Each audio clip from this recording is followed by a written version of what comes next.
là, vous voulez prendre la parole, surtout que jusqu'à maintenant, on n'est pas très nombreux. Alors, c'est très bien parce que si vous avez des questions ou des suggestions, là, n'hésitez pas à prendre le micro et puis à partager, là, parce que des fois, ça se place mieux que d'attendre à une pause. Donc, je vous encourage là, à allumer votre micro puis à prendre la parole si vous voulez le faire. OK, alors merci Kim. En quatrième année, donc on a deux enseignantes en ce moment en quatrième, une en virtuel, une en présentiel. Et puis, c'est bon. Super. Alors, j'y vais avec ma deuxième diapositive. Alors, ça, c'est moi. Euh, Très difficile de trouver une photo, là. Donc, vous avez mon adresse courriel. Je suis présentement enseignante de deuxième année. Alors, j'enseigne à l'École élémentaire catholique des Pionniers à Ottawa. Et puis, pour le conseil, le CECCE. J'ai eu le privilège d'avoir un prêt de service de 2 ans et j'ai pu à ce moment-là être conseillère pédagogique pour l'équipe tactique. Et ça, là, vraiment, ça a été une expérience, en tout cas, marquante. J'ai eu à cette occasion-là, l'occasion d'accompagner des écoles qui essayaient de développer des projets innovants. Alors, j'ai particulièrement accompagné des écoles qui travaillaient en mathématiques et en programmation et en robotique. Donc, c'est grâce à ces personnes, vraiment, si je peux donner cet atelier, parce que c'est le fruit là, de ces accompagnements-là et de choses que j'ai faites en classe. Alors, je les remercie. OK, ça, c'est bon. Et j'ai également, là, dans mes années comme enseignante, eh bien, j'ai également été lead. Alors, dans notre conseil scolaire, on a des leads là, dans chacune des écoles. Alors, j'ai occupé ce poste-là quelques années. Et pour ce qui est de mon expérience en classe, bien, j'ai enseigné à tous les niveaux. Alors, ce n'est pas compliqué, j'ai fait tous les niveaux. J'ai également été spécialiste. Donc, une expérience assez variée. Puis, je ne l'ai pas mentionné, mais je suis là en présentiel en ce moment. Alors, ça, c'est pour ce qui est de moi. Maintenant, on y va. Alors, mot bienvenue. Alors, premièrement, bravo d'être ici. C'est pas évident de faire de la place dans nos agendas là, pour faire de la formation professionnelle. Alors, bravo. Je suis contente aussi de voir que vous êtes intéressé par le sujet parce que moi, ça me passionne. Fait qu'on a cet intérêt-là en commun. J'espère vraiment que cet atelier-là, il vous sera utile puis vous permettra soit de faire les premiers pas ou encore de vous inspirera à en faire des nouveaux. Alors, on se lance. Ah, oui, parfait. Alors, je fais ça dans quelques minutes. J'ai une demande. J'attendais un petit peu pour le diaporama puisque comme je n'ai pas raccourci mes liens, là, je ne voulais pas qu'il y ait de la confusion entre le diaporama et... Alors, voici le diaporama. Et puis, est-ce qu'on a besoin aussi de... OK, parfait. Oui, mon chandail, alors c'est bien, vous allez le retrouver plus tard parce que c'est un des outils dont je vais parler brièvement. C'est le robot Dash, il représente le robot Dash ou le robot Dot, c'est ça. Et puis, j'aime beaucoup faire des thèmes intégrés. Alors, j'en ai plusieurs de ces chandails-là, puis je les porte régulièrement. Bon, fait que ça, c'est bon. Mot de bienvenue. Le contexte. Alors, le contexte, eh bien, c'est sûr que avec l'arrivée du nouveau curriculum en mathématiques, les gens sont partis en peur, là, comme on pourrait dire, parce qu'on a sur papier des demandes du ministère pour inclure dans notre enseignement du codage, qui est, bon, c'est le terme qu'ils ont choisi. Alors, c'est sûr qu'en ce moment, ça nous oblige, ça nous force à s'attarder un petit peu plus à savoir est-ce que j'en fais du codage dans ma classe, puis si j'en fais pas, qu'est-ce que je devrais faire, puis comment je devrais le faire. Alors, ça a donné un petit peu en ce moment, je dirais un petit peu de stress là, parce qu'on en a beaucoup. Mais disons que c'est sur papier, ça nous guide davantage et on a vraiment des choses concrètes là-dessus.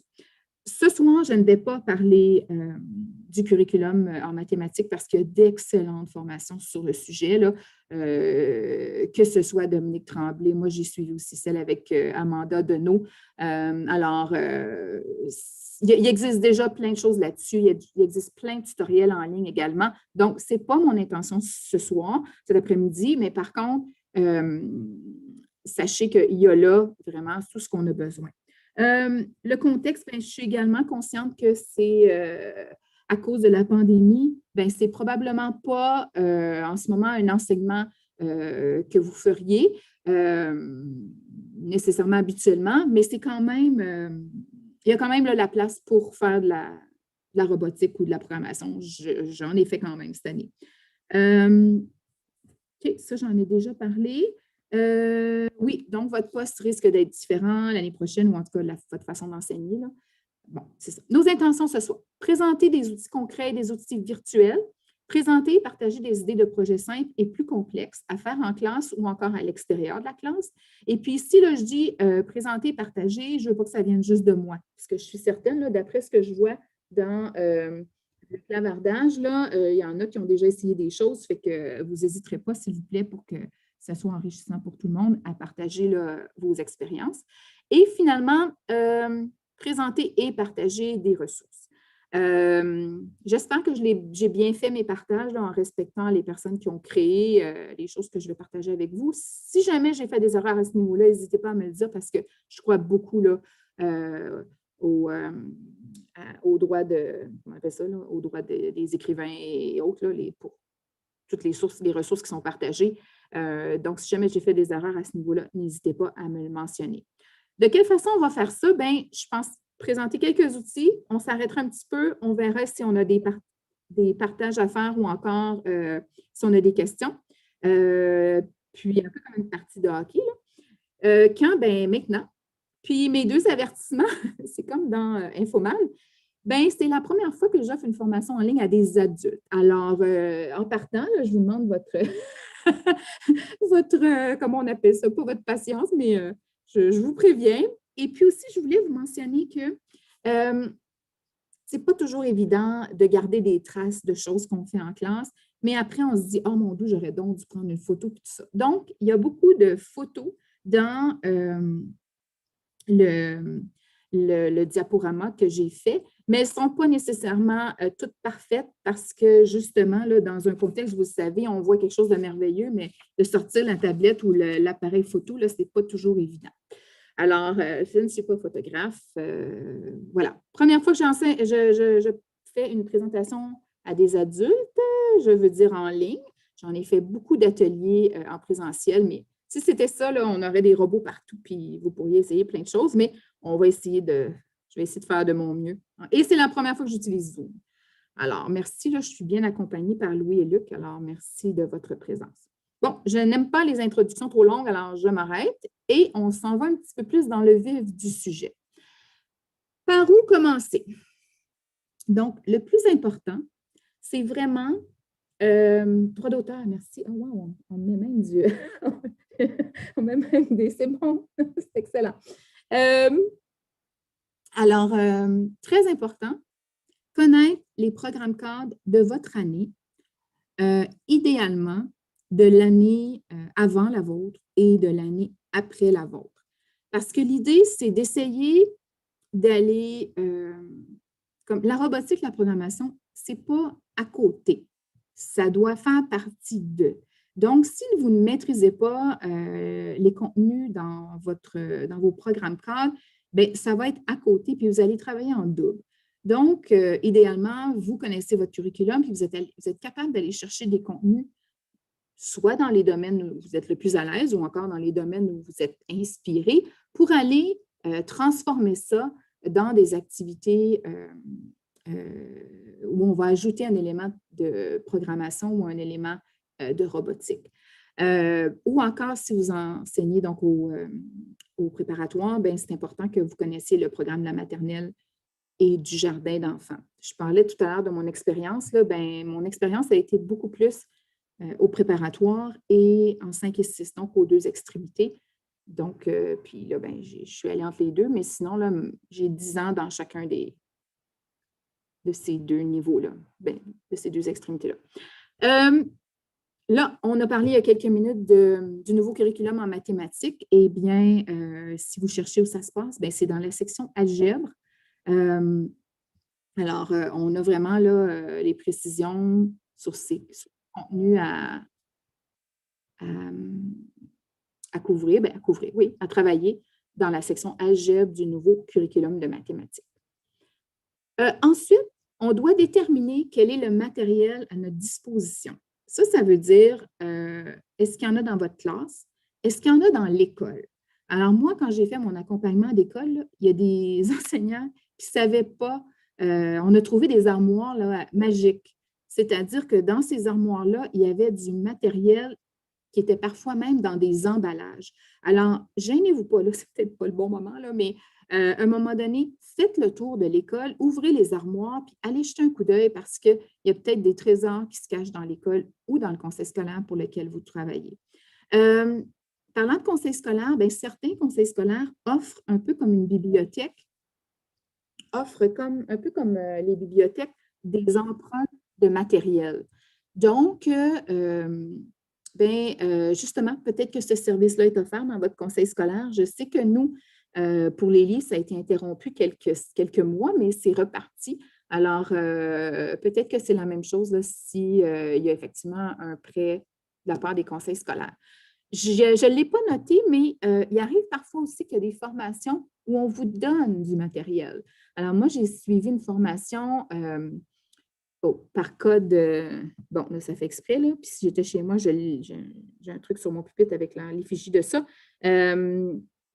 où on m'a offert des microbits. J'ai une boîte de 20 microbits, ça vaut 10 microbits, ça vaut 200 $. Puis ça m'était offert gratuitement, simplement si je m'inscrivais à la formation. Et même la formation était gratuite aussi.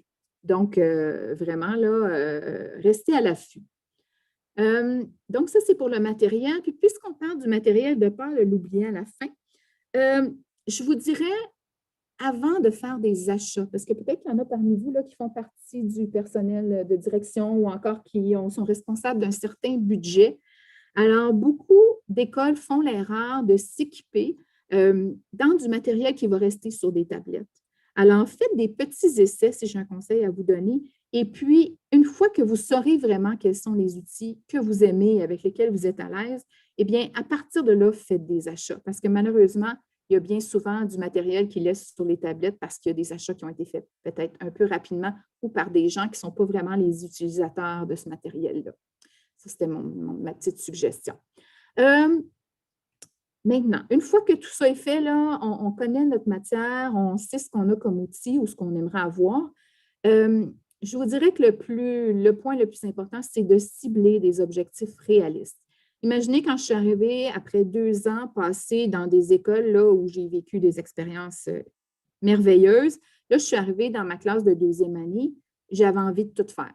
J'avais envie de toucher à tous les robots, de me lancer dans toutes les directions, mais je me suis retenue à 2 mains parce que c'était pas possible. J'avais d'autres choses à faire que la programmation de la robotique.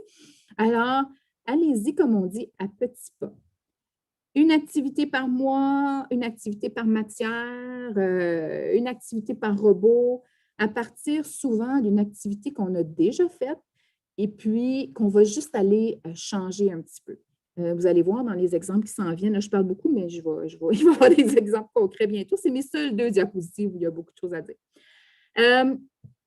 Donc, activité simple, on se fixe des objectifs. Moi, finalement, dans ma première année là, de retour en classe, je m'étais fixé comme objectif de faire une activité par mois. Alors, c'est vraiment ça que j'ai fait à mon retour en classe. Puis, c'était très bien. Franchement, là, c'était suffisant. On y va de façon progressive et on peut aller une fois là, qu'on est meilleur puis plus confiant et que nos élèves aussi sont meilleurs, parce qu'on parlait avec Claude là, au début de la rencontre, et puis elle disait là, que ses élèves sont très motivés. Tiens, parlant du clavardage, j'ai jeté un petit coup d'œil. Alors oui, c'est pas difficile de les engager. Pour aller par la suite à des activités plus en profondeur, soit qu'on va approfondir au niveau de notre programmation, la rendre plus complexe, ou encore, on peut demeurer à un certain niveau de simplicité pour nos activités, mais on va peut-être plus aller intégrer différentes matières.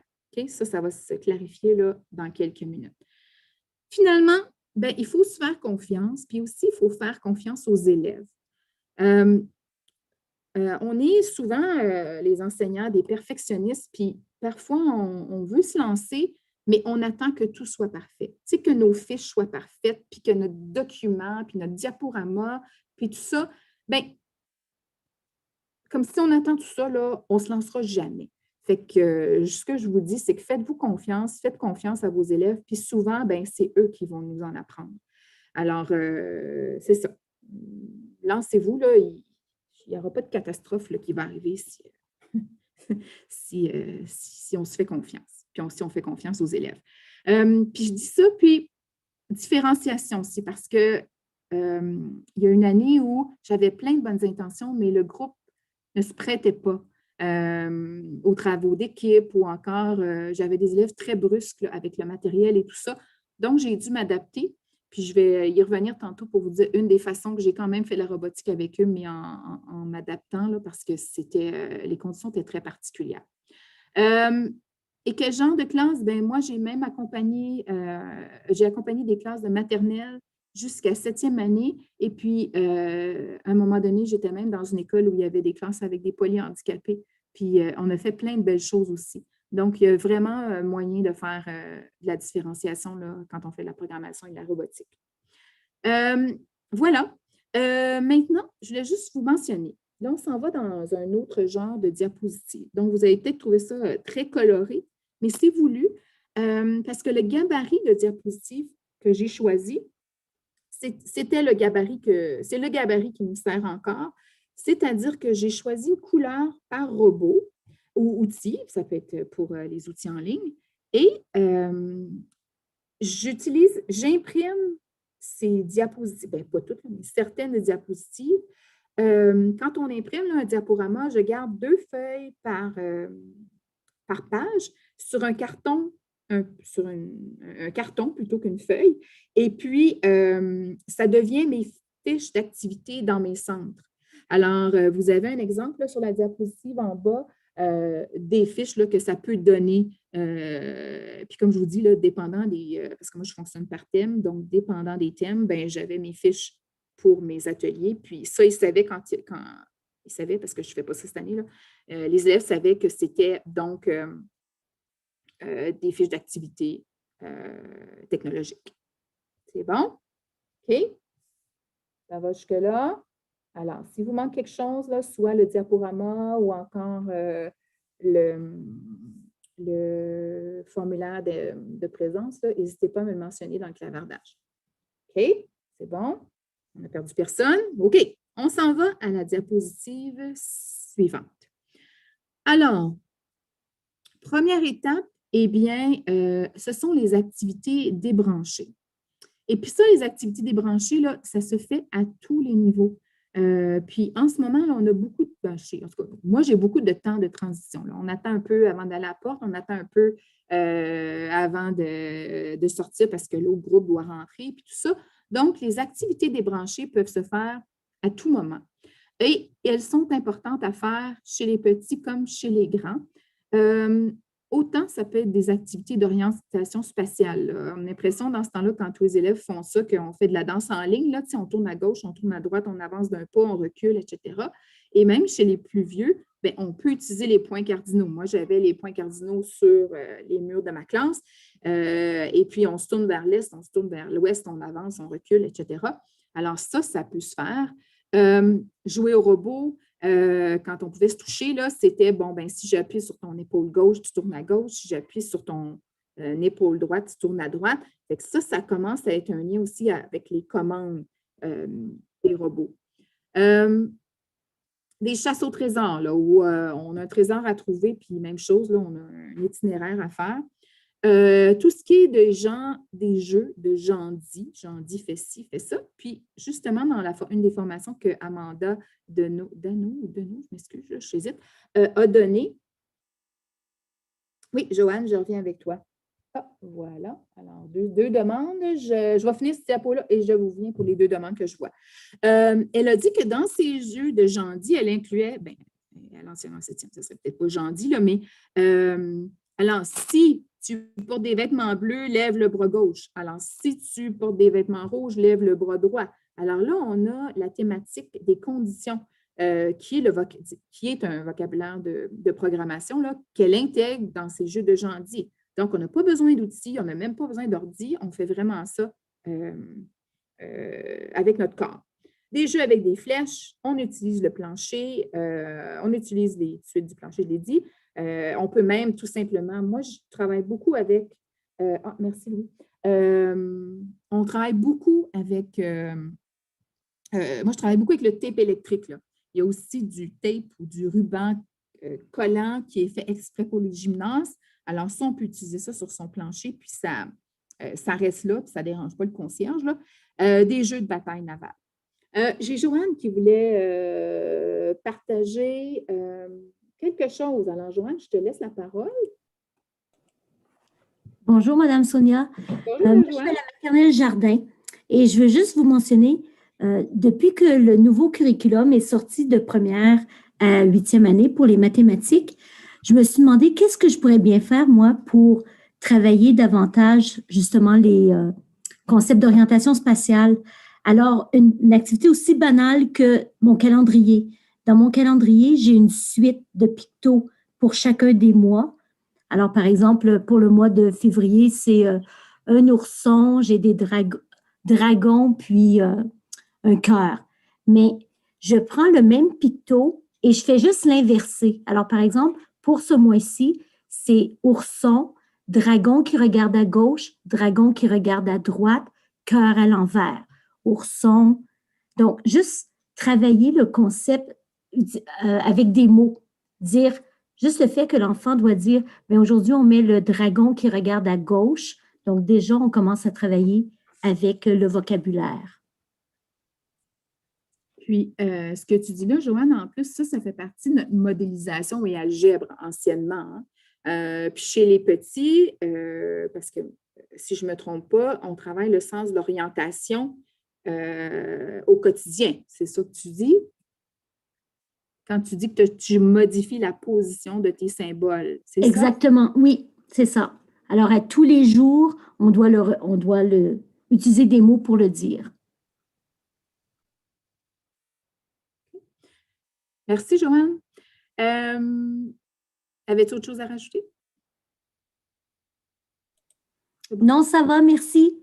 OK, parfait. Alors, ce que j'ai mis, OK, l'autre chose, l'image que j'ai mise là, c'est un jeu. Je voulais vous donner un exemple. Je ne vous dis pas d'aller acheter ce jeu-là. Moi, je travaille pour une compagnie.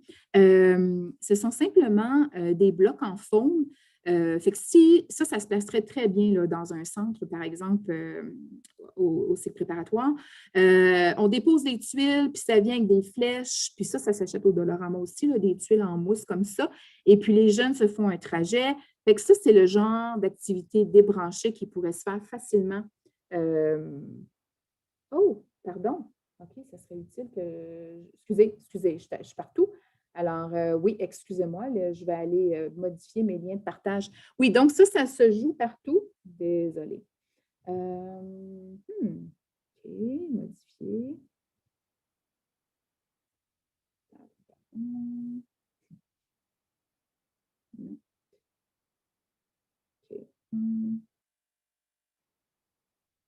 Excusez, c'est pas fin, hein? Ça, j'aurais dû faire ça vraiment.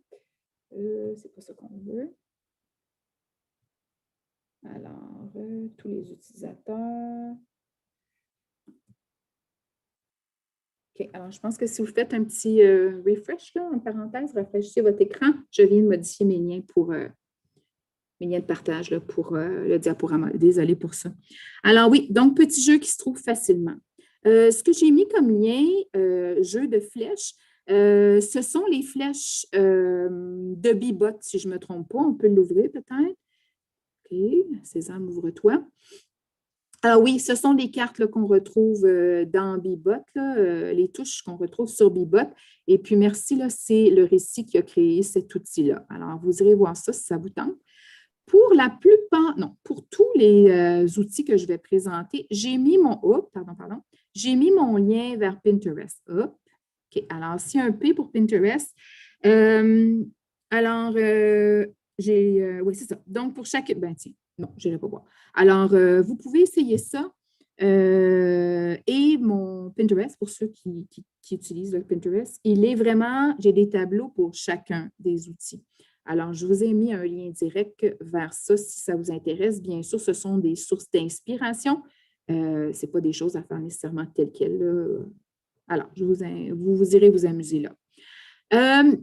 Pour ce qui est des activités débranchées, j'ai un petit penchant pour Bloxel. Alors, Bloxel, ça s'achète en boîte, là. Vous avez le boîtier ici. C'est une combinaison du mot bloc et du mot pixel. Alors, j'ai mis les deux boîtes parce que le boîtier à gauche, c'est la version plus ancienne. Le boîtier à droite, c'est la nouvelle version. Alors, ce que ça permet, je vais vous dire la différence entre les deux dans quelques minutes. Ce que ça permet, c'est ce jeu-là, il y a trois façons. Ouais, il y a deux façons d'y jouer. Donc, vous y retrouvez une boîte dans laquelle on trouve des petits cubes et un plan de jeu. Et l'enfant peut créer des dessins. Fait que ça, c'est la première étape. Moi, ce que je fais en plus de. Donc, ça ressemble à des pixels. Moi, ce que j'ai fait en plus, c'est que j'ai utilisé ça pour qu'il puisse travailler en plus l'axe de symétrie. OK? Fait que vous avez un exemple ici d'une élève qui a fait un dessin là, à partir des blocs. Ça, c'est le premier niveau. Mais ce que l'enfant peut faire une fois qu'il a créé un dessin, il peut créer son propre personnage de jeu vidéo. Donc, il crée un personnage avec l'application Bloxel, il prend une photo, c'est son personnage du jeu. Ensuite, il peut créer l'arrière-plan de son jeu, prend une photo, il inclut ça il prend une photo avec sa tablette, et puis ça devient l'arrière-plan. Donc, l'enfant crée à partir de là son propre jeu vidéo. À mon niveau, je n'utilise que la planchette. OK, mais je voulais quand même vous dire qu'on peut aller un petit peu plus loin avec Bloxel là, si on est des fans. Donc, la différence entre les deux boîtiers, c'est que dans la nouvelle version, ça vient avec son propre code, je pense, alors qu'avant, il n'y en avait pas. Mais à mon niveau, là, si vous réussissez à remettre la main sur l'ancien jeu, au départ, ça coûte à peu près 50 $. Ben moi, la vieille version, j'ai réussi à les trouver à 12 $. Donc, si jamais là, ça vous arrive, tant mieux pour vous. OK. Ça s'en vient. Donc, ça, c'est OK. 90. OK. Je pense que c'est réglé. OK. Si jamais. OK. Je fais une pause bientôt. Fait que si jamais là, le lien ne fonctionne pas, j'irai ajuster ça après. Désolée. Ce que je faisais aussi, je parle au passé, là, parce que c'est une année particulière, j'utilisais ce modèle neutre-là et je demandais parfois aux élèves d'aller faire un dessin au préalable ou encore de reproduire ce qu'ils avaient fait une fois qu'ils avaient fait leur travail. Fait que ça, c'est le fun parce qu'il y a c'est comme un début de plan aussi. Ça, c'est bon. Je vous ai envoyé le lien vers le site officiel et puis ensuite vers mon Pinterest. Maintenant, ça c'est bon. J'aimerais vous parler un petit peu de Cody la chenille. Alors, Cody la chenille, donc c'est une petite chenille là, que vous pouvez voir dans le cadre, dans le coin supérieur droit. La version initiale. Chacun des segments de son corps, donc elle se défaisait, représentait une commande. C'était comme un bloc de mouvement.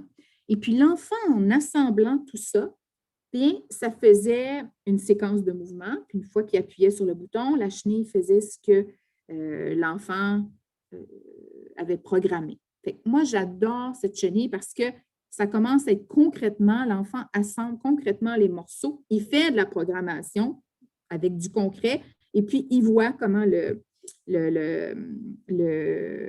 la programmation, elle fait ce qu'il lui a demandé, puis l'enfant voit s'il y a des erreurs ou non en plus. Donc, ça, c'était la version initiale. Il y a une nouvelle version, on s'en va vers ça dans quelques minutes. Ce qu'il y a de bien, c'est qu'il y a la chenille comme telle, mais il y a également des applications. Alors, pour des tablettes, et elles sont très bien faites. Donc, et assurez-vous que si vous allez utiliser ces applications-là, elles existent en français. Donc, téléchargez-les là, en français, puisqu'elles existent en français. Je mets ma vidéo pour quelques secondes, juste pour vous montrer comment elle. Bonjour à tous. Aujourd'hui, on vous fait la démo de la chenille programmable. Non.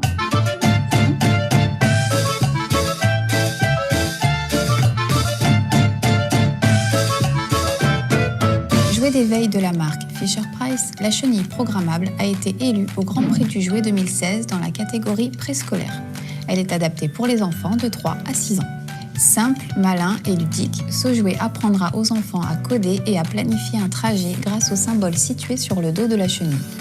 Chacun des 8 éléments présents dans le coffret représente un symbole particulier qui permettra de modifier la trajectoire de la chenille selon comment l'enfant aura décidé de l'organiser. La connexion de chaque élément se fait par USB. Le corps de la chenille débute simplement avec sa tête et le bouton démarrer.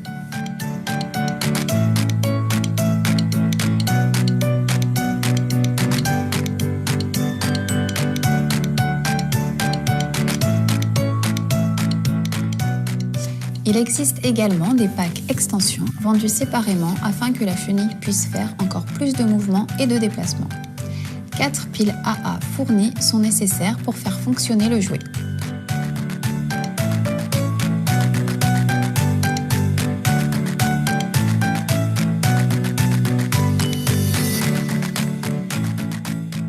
Deux modes existent pour la chenille programmable.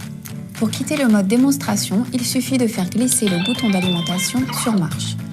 Pour contrôler les déplacements de la chenille, l'enfant doit comprendre le rôle de chaque élément dans le parcours à effectuer. Les éléments verts pour aller tout droit, les oranges pour tourner à gauche, les jaunes pour tourner à droite et enfin l'élément violet pour un effet sonore.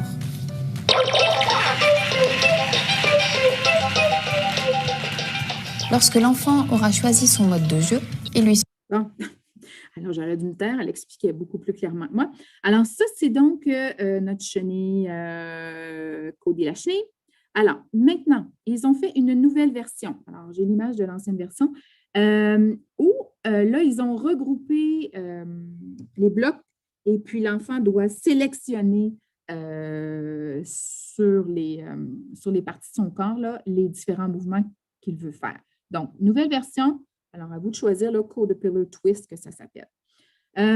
Alors, des exemples de ce que ça peut donner.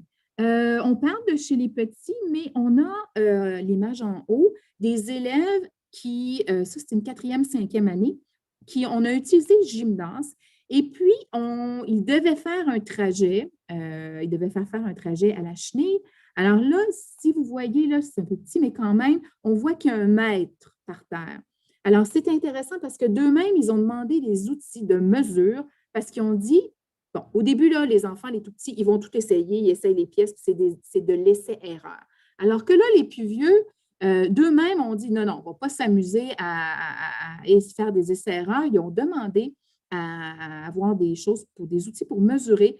Ils ont vu, c'est eux, là, c'est avec eux que j'ai appris que ça faisait 1 mètre, chacun des mouvements. Et puis là, ils se sont dit, bon, ben mon terrain mesure tant de mètres, ben, je vais mettre tant de segments. Fait que, là encore, là, moi, je ne m'attendais pas à ce que ça aille jusque-là, mais on voit là, que les éléments de mesure ici étaient bien ancrés. Le tapis vert, ce sont des élèves des plus vieux qui créaient des activités pour les plus petits. Alors, ils avaient demandé tout simplement, ils avaient fait des trajets sur des cartons, puis ils demandaient aux tout petits, peux-tu créer un programme pour que notre chenille se rende, qu'elle fasse ce circuit-là. Une activité que j'ai beaucoup aimée, on avait fait un trajet dans un gymnase. Et puis la chenille, là, il y a une petite lumière, là, elle est présentement dans le tube qu'il y a là. Donc, la chenille devait faire le parcours. Et puis finalement, il y a un conseil scolaire, le CSD-CEO, oui, j'espère, je ne me trompe pas, qui a fait un concours à travers ces écoles, mais à partir de chacune des écoles. Et les élèves devaient utiliser les robots qu'ils voulaient pour transporter des objets d'un endroit à un autre. Il y avait des distances précises. Alors, tous les robots étaient permis. Puis nous, on a un groupe d'élèves qui avait choisi pour relever le défi d'utiliser Cody. Et puis, on voit là qu'on lui a créé des petites... ils ont vraiment là, mis des bâtons de popsicle sur ses côtés, puis du tape là, pour transporter l'objet qu'il devait déplacer. Alors, vraiment, là, on est dans beaucoup d'avenues ici. Quand je vous parlais de la classe de polyhandicapés tout à l'heure, ils ont adoré la chenille. Alors, ils la touchaient, ils l'utilisaient. Certains ont été capables d'utiliser l'application. Et avec eux aussi, on est allé au gymnase et puis il y avait certains de ces élèves-là qui étaient en fauteuil roulant. Bien, ils suivaient la chenille dans le gymnase en se déplaçant là, selon les outils qu'ils avaient eux-mêmes. On avait en tricycle, on avait en fauteuil roulant. Alors, vraiment, un simple outil peut vraiment nous amener très loin. Ça, c'est le genre de fiche, là, cette diapositive-là. C'est le genre de fiche que j'imprimerai. OK? Alors, le matériel est là, le défi à faire est là, c'est tout simple. Puis, les enfants sont capables, là, à partir de la première année, de lire l'activité. Bon, alors, ça, c'est bon. C'était mon petit segment sur Cody la chenille. Alors, maintenant, on s'en va vers l'outil qui s'appelle Ozobot. Est-ce que ça vous dérangerait de m'écrire dans le clavardage si vous connaissez cet outil-là ou non? Alors, je prends là, quelques secondes pour aller vous lire, pour voir si vous connaissez ou non cet outil-là. Alors, si vous voulez bien là, écrire un... Oh, super! OK, parfait. Oh, d'accord. C'est bon. Alors, merci. OK. Parfait. Donc, on se lance. Ozobot. Alors, Ozobot, il s'agit d'un robot de la grosseur d'une balle de golf constitué de capteurs optiques capables de détecter des lignes et la couleur. Alors, c'est ça le propre de cet outil-là. Il est muni d'un port micro USB pour recharger la batterie. Alors, ça, c'est un des plus, là, un des avantages, je trouve, puisque notre chenille, elle a des batteries, alors que celle-là se charge, cet outil-là se charge grâce à une clé USB, pas une prise USB. Sa durée d'utilisation d'environ 40 minutes. On peut l'utiliser de 3 façons, sur papier, sur tablette ou encore en programmant à l'ordinateur. J'ai mis sur tablette, là, je l'ai mis entre parenthèses, à explorer. Personnellement, j'ai eu beaucoup de difficultés à utiliser Ozobot sur des tablettes. D'abord, ça prend des grandes tablettes. Les petites, c'est trop petit. Là, le robot, il se cogne sur tous les bords et ça ne fonctionne pas bien. Et puis, sur les tablettes, bien, il faut avoir des tablettes quand même assez à jour. Sinon, c'est de la frustration. Donc, je vous dis, il y a des applications, mais avec réserve. Donc, allons voir un petit peu plus en détail ce qu'on peut faire avec ça. 3 façons de l'utiliser. On a premièrement avec des crayons feutres, des crayons feutres Crayola. L'enfant trace des lignes sur une feuille et puis le robot se déplace sur ces lignes-là. Il existe ensuite, deuxième étape, des crayons feutres faits par la compagnie je ne pense pas que c'est la compagnie Ozobot, mais la compagnie qui crée les robots, des crayons particuliers. Et on peut faire aussi avec des crayons Crayola là, pour la deuxième étape, mais c'est mieux avec leur crayon à eux. Le robot est programmé pour détecter certaines combinaisons de couleurs.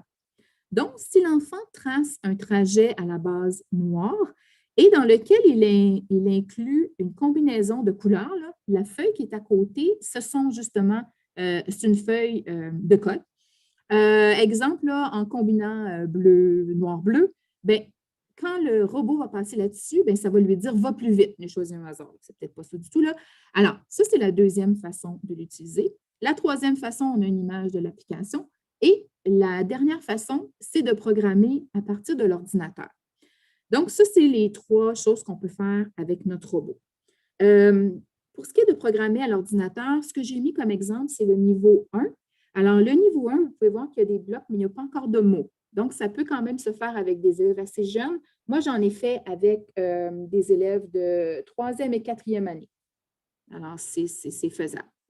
Maintenant, alors, Je vous envoie une petite vidéo parce qu'elle elle montre assez bien là, les différentes versions de ce que je viens d'expliquer.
OK.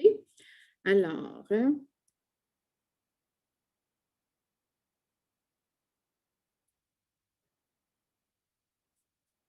OK.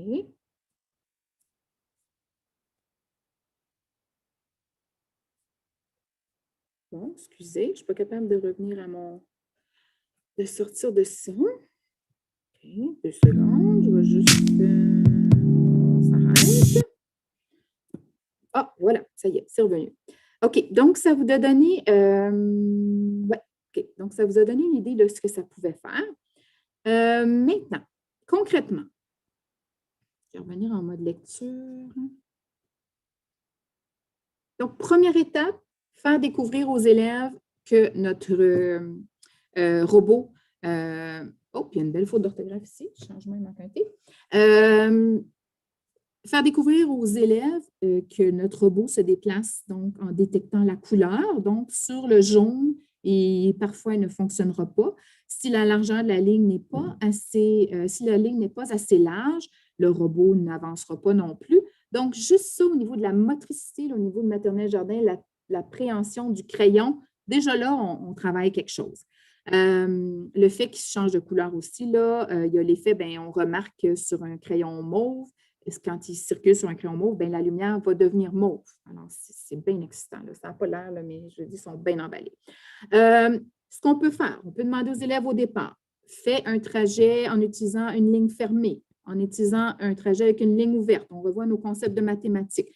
En utilisant différentes sortes de lettres, de lignes, en utilisant les lettres de ton nom, en écrivant tout ton nom. C'est des exemples simples. Et puis, la deuxième étape, c'est de leur proposer des projets où on intègre des codes. Tout simplement, peux-tu me faire un trajet qui va vite, un trajet qui va lentement? Ça, c'est peut-être un exemple très simple. Puis moi, on a même fait ça là, en utilisant des chronomètres. On a rentré des outils pour mesurer la mesure du temps, des outils pour mesurer la longueur des trajets. Alors, ça, c'est des petits défis tout simples et seuls. Une activité que j'aime, là, puis là, vous allez voir ça, là, tout ça, ça a pris, en 1 heure, on a fait ce qu'il y a là. Donc, j'ai demandé à mes élèves, j'expliquais à mes élèves toujours, là, on leur présente comment ça fonctionne, on leur dit comment faire attention à l'outil, on ne l'échappe pas à terre, voici comment l'allumer, l'éteindre. Bon, ça, c'est la base. Puis, une fois, ils ont essayé ça, fait quelques lignes sur ta feuille. Là, ils se rendent compte que la ligne est pas assez large. On revient sur l'affaire des couleurs, c'est beau. Se déplace sur certaines couleurs et pas sur d'autres. Ça, c'est beau. Deuxième étape, là, je suis rentrée un peu plus en mathématiques et je leur ai demandé de faire, je leur ai donné une petite feuille 8,5 par 11. Là, elles sont grosses, mais d'habitude, je prends des feuilles 8,5 par 11, la moitié d'une feuille 8,5 par 11 en longueur. Et puis, je leur ai dit, trace-moi une ligne d'un bout à l'autre de la feuille. Là, c'est beau. Après ça, on a tout assemblé, nos feuilles, et puis ça nous a donné un trajet. Puis là, on a mis tous nos ozobots là-dessus, puis on a éteint les lumières. Il y a même une école qui avait acheté des ozobots pour l'école. Et puis, pour faire le lancement de cet outil-là, eh bien, ils ont fait ça dans le gymnase. Alors ça, ici, on a revu plein de concepts, et puis, ça a tout ça en 50 minutes. C'est le fun. Puis là, si vous me dites, OK, fait que là, vous me direz, bon, moi, je n'ai pas nécessairement une trousse de 18 ozobots à mon école. Au départ, moi, j'en avais 4. Et puis, les élèves, le temps qu'ils font leur ligne, le temps qu'ils font des essais, qui élargissent leur ligne, qui font leur trajet, tout ça, en moyenne, un outil pour 4 est suffisant. Quand on parle d'ozobots, parce qu'on travaille beaucoup plus longtemps sur le papier qu'on travaille avec l'outil lui-même. Alors, en général, un outil pour 4, c'est suffisant. Mon conjoint est enseignant aussi, puis lui, il en possède 6, puis c'est ça qu'il a fait. Alors, lui, tu le prends, puis il l'a fait récemment, là. On désinfecte l'outil, on peut le passer à un autre ami. Alors, on peut le faire par petits groupes, on peut le faire quand on en a beaucoup, tant mieux, chacun un outil, mais ça n'en prend pas un par élève. Alors, juste pour vous mentionner là, que parfois, on pense qu'on n'a pas assez d'équipement, mais il y a moyen de s'arranger pour le faire autrement. Bon, là, on commence à se complexifier ça un petit peu. Alors, dans cette classe-ci, on demandait aux élèves de tracer un polygone. Alors, il y a des concepts de mathématiques, dont le périmètre est entre 80 et 100 cm, de laisser des traces de sa démarche, on le dit souvent, et d'inclure au moins 3 codes dans leur trajet. Alors, ça, c'était une tâche, là, on vise 4-5 ans, pas 4-5 ans, 4e, 5e année. Puis là, comme vous pouvez voir, c'est encore une tâche isolée en mathématiques. Puis ça, 2 périodes. Ça a pris 2 périodes de mathématiques pour faire ce genre d'activité-là. Maintenant, une activité en sciences aussi au niveau 3 et 4, mais moi, j'ai l'intention de l'essayer avec mes élèves cette année. On a demandé aux élèves, bon, c'est bien beau, là, vous avez déjà travaillé avec Ozobot. Quel est le plan d'inclinaison que vous pensez que le Ozobot pourrait faire, là, pourrait monter sans qu'il tombe? Puis là, bien sûr, là, quand on fait des choses comme ça, il y a un processus. C'est pas, on fait juste essayer n'importe quoi, puis on pourrait, là, ça, c'est libre à vous, mais on leur a demandé vraiment de suivre le processus. On fait des hypothèses, après ça, on fait un plan, après ça, on crée notre pente. Et puis voilà, ça, c'est 2 exemples de ce que ça a donné. Puis là, les codes ont été super intéressants parce que si les élèves voulaient que le robot se donne un élan, bien là, ils mettaient les codes « va plus vite » dans le bas de la pente. C'est comme « prends un élan ». Et puis là, ils se rendaient compte « ah oui, là, il réussit si j'inclus le code, mais ça ne marchera pas. » En tout cas, fait que ça aussi, là, on a beaucoup de choses là, qui sont entrées dans ça. Puis là, on parle de sciences, on parle de mathématiques, mais on parle aussi de beaucoup de travailler les compétences. La collaboration, la communication, vraiment, il y a plein de choses là. Ça, période d'1 heure. J'ai fait ça avec plein de niveaux, puis en général, 1 heure. Maintenant, notre Ozobot dans les langues. Alors là, je suis désolée, la vidéo est en anglais, mais elle représente tellement bien ce que c'est que j'ai choisi de la partager quand même. Alors, on y va avec celle-ci.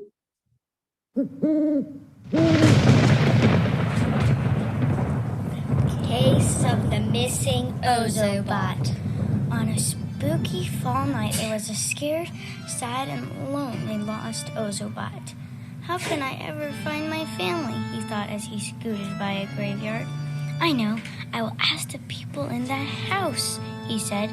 So he turned right at the corner to go into the house. As he approached the door, it slowly opened by itself.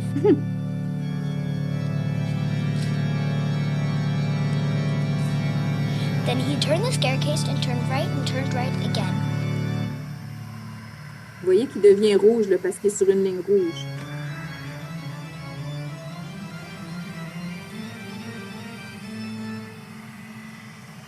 To an open door and saw a glimmering, shining, scary ghost. So he scooted as fast as he could down the stairs and out of the house and turned the opposite way to find his family. Or will he? To be continued. Dun, dun, dun. Je vous ai mis 2 autres vidéos. On ne va pas les regarder parce que je vois le temps qui file. Donc, c'est ça. Vous pouvez voir le travail qu'il y a en arrière de ça. Alors, si au départ, on demande aux élèves de rédiger une histoire, seule ou en groupe, ou de partir d'une histoire, de la modifier, peu importe. Après ça, il y a la partie artistique, la création de la maison comme telle. Après ça, il y a la partie communication orale, puis il y a la partie technologie. Alors, ici, il y a plein d'éléments là-dedans. Et encore une fois, oui, on a l'élément technologique, mais ce n'est pas lui qui prend la plus grande place dans le travail. Ce n'est pas le gros du travail. Le gros du travail, les autres ne s'en rendent pas compte, mais il se fait beaucoup de choses à côté que simplement la partie avec le robot. Puis, si vous avez vu, là, ça prend du matériel recyclé. Ils ont mis un Kleenex sur le robot, donc ça n'a pas coûté une fortune non plus au niveau du matériel pour créer cette activité-là. Ça se fait. Alors, je l'ai vu, il y a des gens qui ont fait des comptes. C'est la classe qui le faisait au complet. Il y a des classes où c'était par équipe, où c'était individuel. Donc, vraiment, là, ça peut être… J'ai une classe où ils ont fait, c'était une classe de 3e année, les comptes classiques. Maintenant, c'est 4e. Donc, 4e, les comptes classiques. Bon, 3 ou 4e. Alors, eux, c'est qu'ils s'étaient distribués les comptes classiques. Et puis, chaque équipe devait présenter un compte. Alors, le petit chaperon rouge, les 3 petits cochons, etc. Alors, ça, c'était dans les langues. Et puis, ça peut être ça peut être dans d'autres matières également. Alors, en bas, on a un dessin qui provient d'une classe de préparatoire. Alors, l'enseignante, elle, son thème à ce moment-là, c'était les plantes. Et puis, un de ses centres, elle a simplement demandé aux élèves de dessiner de façon libre des choses là, qui représentaient la nature. Et puis, il y avait des ozobots dans ce coin-là. Donc, c'était simplement de l'exploration. En haut, ici, c'est un… Je vais vous montrer ça ou l'autre. Je me sens coincée. J'aime tout. Allons-y avec le hamster bricoleur. Bon, oui, on va aller avec ça. Vas-y, mon hamster.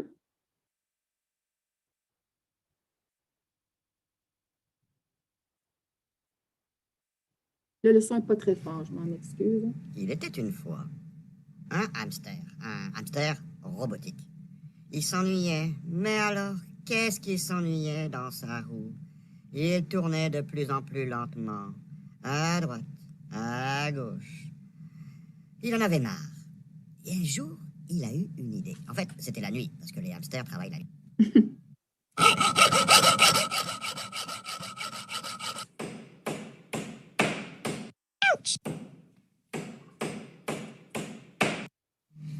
Et le lendemain matin, avec un gros pansement sur le doigt, dan, dan, dan, dan, dan, pom, pom, pom, pom, pom, pom, pom. Ah, le hamster était heureux. Et cette fois, il pouvait tourner à droite, tourner à gauche, aller. C'est bon. Encore une fois ici, beaucoup d'écriture.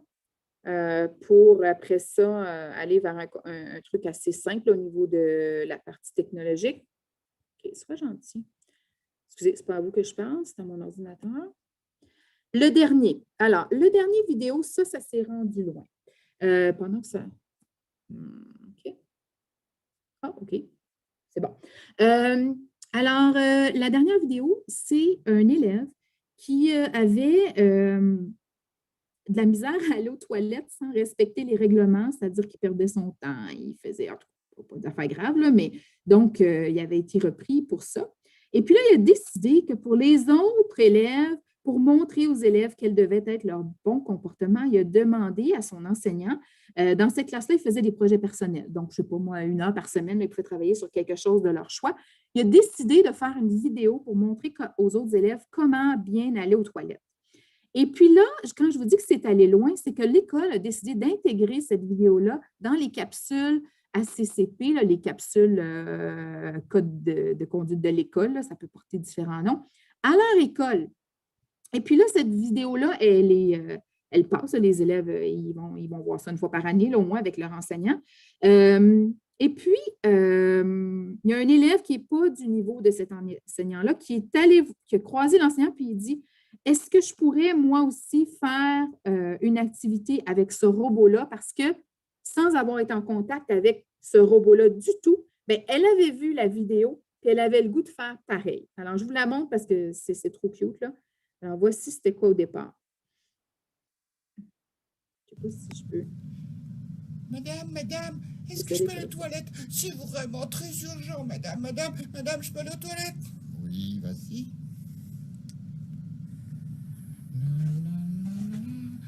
Je suis bien, je travaille pas. Allez, hop, s'amuse un petit peu. Oh, on va faire la danse des toilettes. C'est genre les cours dans les corridors, tout ça. Qu'est-ce que je peux faire encore? Tiens, je vais visiter les toilettes comme on visite un château. Voyons un peu. Oh, non, ça pue trop. On va essayer l'autre pour voir. Voyons un peu. Non, ça pue trop aussi. Oh, qu'est-ce que je m'amuse. Voyons un peu. Allez, hop, vite. Oh, j'ai une idée. Fait que là, les codes sur lesquels ils pensent, là, c'est pause, l'autre c'était elle va plus vite. J'entends quelqu'un. Vite. Oh non. Oh non. Vite.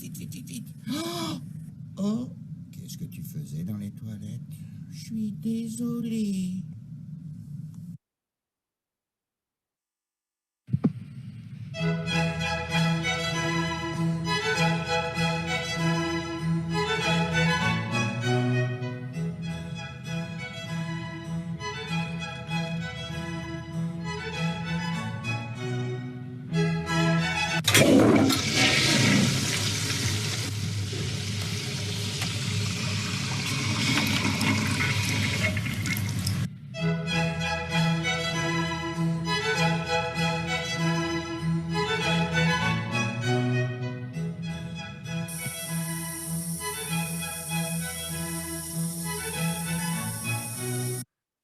Bon, fait que là, il se lave les mains, puis bravo, la deuxième fois, il a bien fait ça. Alors, ça, c'est... Alors, ça, là, comme vous voyez, on est parti d'activités plus simples jusqu'à des activités un peu plus complexes, puis qui intègrent différentes matières. Puis ça peut même aller hors de différentes matières. Ça peut être dans le cadre de code de conduite, etc. Bon, là, j'avais peur d'aller trop vite. Je m'arrête quelques minutes. Est-ce qu'il y en a qui, à ce stade-ci, ont des questions ou qui aimeraient partager des choses qu'ils ont faites avec les 3 outils dont on a parlé jusqu'à maintenant? Gênez-vous pas là pour prendre le micro.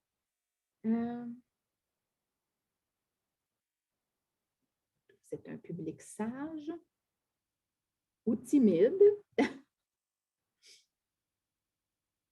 Okay, c'est bon jusque-là.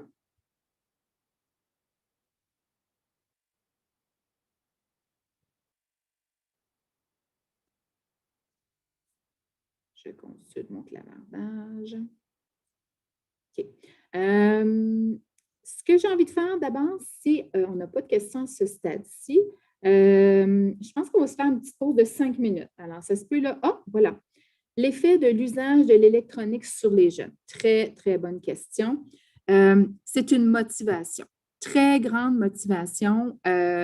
Vraiment, je vais vous présenter un projet avec lequel on a utilisé Bebot. Là. dans le prochain segment. Et puis, on a travaillé 1 mois sur le travail, c'est la rédaction d'un récit. On a travaillé donc 1 mois à la préécriture, l'écriture, le dessin du lieu où se passe l'histoire, du costume du personnage principal, pour enfin ajouter l'élément bebop dans tout ça, qui a été peut-être le 10e de l'activité. Alors, le simple fait de savoir que notre bebop allait être intégré à la présentation a été vraiment un élément motivateur. Alors, je vous dirais que l'électronique, c'est là que ça. Donc, on peut passer nos concepts avec un élément qui va vraiment engager les élèves. J'ai rencontré très, très peu d'élèves qui n'étaient pas motivés par l'utilisation de la technologie. Je ne sais pas si ça précise. Ah, ouais. OK. Est-ce qu'il y a d'autres questions ou commentaires? C'est bon? OK. Donc, je propose une petite pause de 5 minutes parce que vous êtes peut-être arrivé vite, vite à la maison, puis là, vous dites, oh, j'irais bien me chercher une bouteille d'eau ou quelque chose. Donc, on fait une pause. On reprend à 17h10. Puis moi, je vais aller brancher. Là, j'ai besoin de brancher un de mes ordinateurs. Alors, c'est bon pour tout le monde? On se revoit à 17h10. C'est bon. Alors, je vous quitte pour quelques minutes.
C'est bon. Alors, on reprend.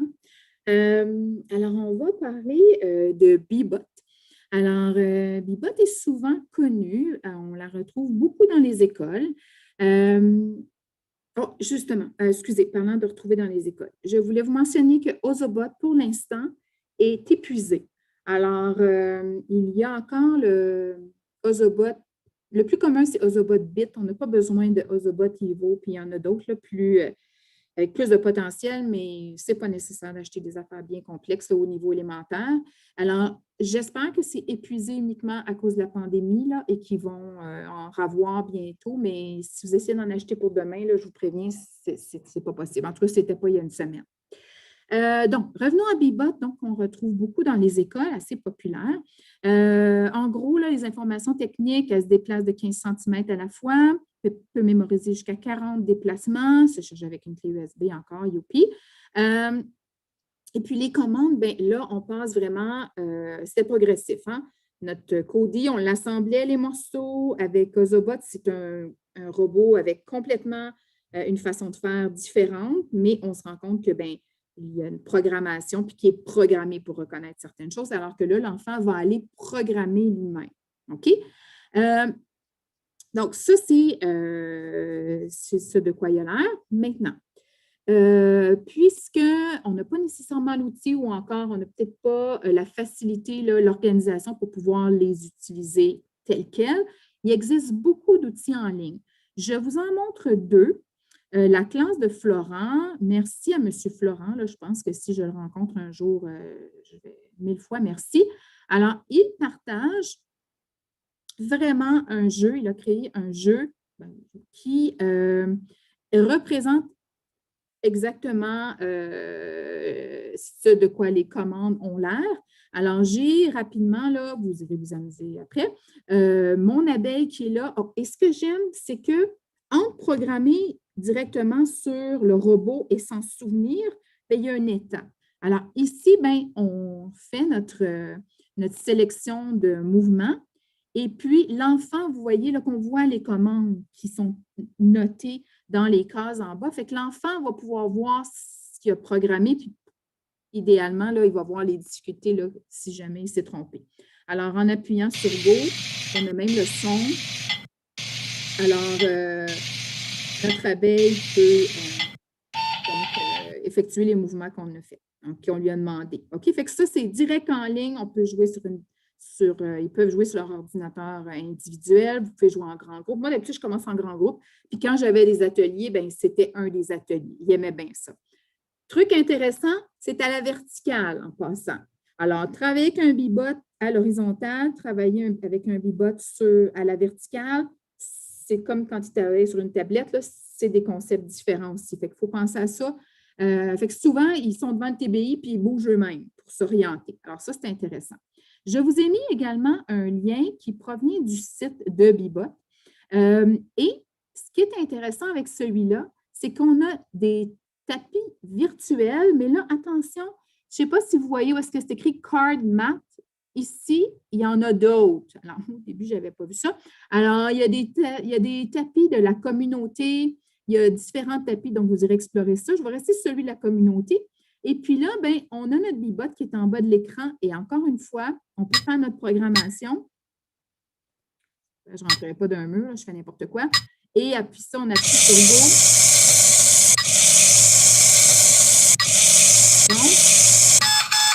Et puis notre Bebot se déplace. Fait que ça, encore une fois, c'est gratuit, c'est partagé. On peut, puis dépendant des concepts qu'on veut aller travailler, bien là, on choisit. Ça, c'est plate pour l'agent américain, là, mais voilà. Fait que ça, c'est des outils virtuels. On a également une application Bebot aussi là, que les élèves aiment beaucoup. Maternelle jardin, je ne suis pas certaine. Parce qu'il y a beaucoup de difficultés. Les enfants ne comprennent pas la différence entre reculer et en tout cas, fait que je vous dis, maternelle jardin, ce n'est pas toujours évident. Fait qu'ils risquent d'atteindre un niveau assez rapidement, là, un niveau qu'ils ne sont plus capables de dépasser. Fait que voilà. Maintenant, les tapis. Alors, il existe énormément, là, je vais me remettre en lecture. Il existe beaucoup de tapis commerciaux, là, déjà faits pour vous. Alors, ça, c'est à votre choix. Mais il est facile de s'en faire nous-mêmes, puis souvent, ils correspondent mieux à nos besoins. Alors, ici, moi, j'ai acheté un morceau de vinyle là, au un magasin de construction, là, et puis matériaux de construction. Puis, j'arrivais dans une classe ou même dans ma classe quand j'en avais besoin, on colle ça au plancher, puis voilà, on a un tapis de bebop, puis on peut glisser en dessous les concepts qu'on veut voir. En bas, ben, c'est une enseignante qui voyait la symétrie. Alors, elle a simplement, je m'excuse, ça, c'est mes pires photos, là, de tout dire vraiment, il y a beaucoup de reflets. Elle voulait voir la symétrie, donc elle a collé ces morceaux. Et puis, ici, ben, c'est simplement, l'autre, c'est ici, oui. Alors, l'autre, c'est un carton, là, 2 plis avec les prénoms des élèves. Alors, ça, là, ça se fait, on n'a pas besoin d'un gros budget. Et ce qui est intéressant aussi, c'est qu'on peut faire des jumelages avec d'autres classes. Alors, ici, on a encore une fois, différents tapis, mais 2 de ces tapis-là ont été faits par des élèves pour des plus jeunes. Vive les tempêtes de neige. Vous savez, parfois, on ne sait pas quoi faire avec nos plus grands, là. Bon, bien, on leur demande de faire ça, puis ils adorent ça, puis nous, bien, on se retrouve à la fin de la journée avec 5 nouveaux tapis de bebop. Puis ça ne nous a pas pris de temps à les faire. On n'a pas besoin de les faire nous-mêmes. Alors, ici, là, brièvement, on a encore, pardon, un qui est fait avec un petit chose de vinyle. On revoyait les solides. En haut, c'est des fractions en jaune. Puis l'autre, c'est différentes représentations des nombres de 1 à 20. Puis encore une fois, en bas, les solides. Fait que ça, c'est pour revoir à la base les connaissances. Fait que ça, c'est tout simple. Chez les petits, alors ici, là, ça peut être, on brasse les dés, un dé pour avance de 5, puis là, l'autre dé, c'est pour reculer. On peut pratiquer les concepts d'addition-soustraction. On peut travailler avec des dominos. On a nos quadradices. On a en bas ici différentes représentations des nombres. Alors, il y a vraiment là une variété de tapis qu'on peut faire. Oups! OK, excusez, il me semble que j'ai oublié une diapo. Non, OK, c'est bon. Ensuite, quoi faire avec notre bebop, à part de voir des connaissances? On peut faire des projets, encore une fois, plus intégrés. Alors, accueillir bebop dans notre classe, lui trouver un nom, lui créer un village. Alors ici, ce serait une fiche que j'aurais enlevée à la photo, là, mais ce serait une fiche que j'aurais mise dans un de mes centres. Ici, si je ne me trompe pas, cette classe-là avait vraiment fait la rue principale avec les services de la communauté. OK? Fait qu'on travaille ici au niveau des choses en 3 dimensions, des solides en 3 dimensions. On travaille la communauté et puis on a notre bebop après ça qui va se promener dans notre village. Ensuite, j'adore celui-là. Notre bebop peut-elle écrire? Alors, peux-tu aider bebop à écrire des lettres ou encore des mots? Pensez à ça. Est-ce que notre bebop peut écrire? OK. Ensuite, une fois qu'elle aura écrit des lettres, est-ce qu'elle peut faire des formes géométriques? OK. Alors, ça aussi, intéressant. J'adore donner des ateliers puis quand les adultes essayent ça. Voilà. Alors, ça, c'est la question du jour. On va revenir à la question du jour.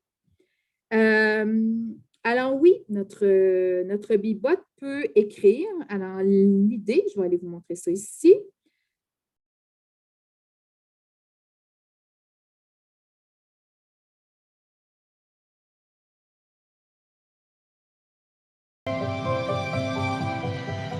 We are Angie, Laia, Ferran, and Marina, and this is our bebop art project. The first step of our project was deciding what we wanted to do.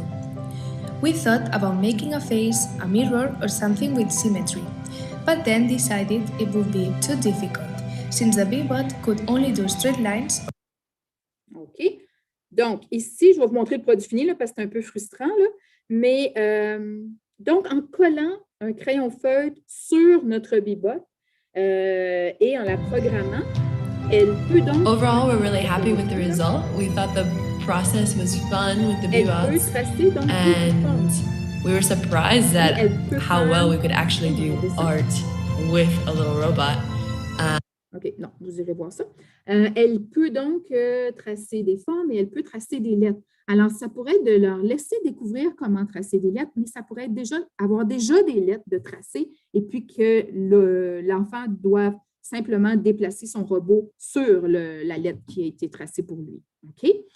Un élément super le fun, moi, j'ai fait ça avec une collègue, c'est qu'on a fait danser notre bibot. En fait, on avait 2 bibots et il fallait que nos 2 bibots dansent, donc se coordonnent.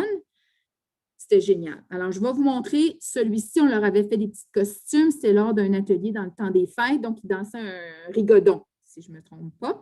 Mais là, je vais vous en montrer un. C'est fun. Là, ça vous dit mon âge un petit peu. Alors, avec notre rigodon, là, ce qu'on ne voit pas ici, c'est que là, les enfants, là, ils ont plein de feuilles devant eux là, parce que là, ils ne mémoriseront pas tous les pas qu'ils doivent faire. Donc, ils ont des feuilles devant eux, puis là, ils ont dessiné des flèches.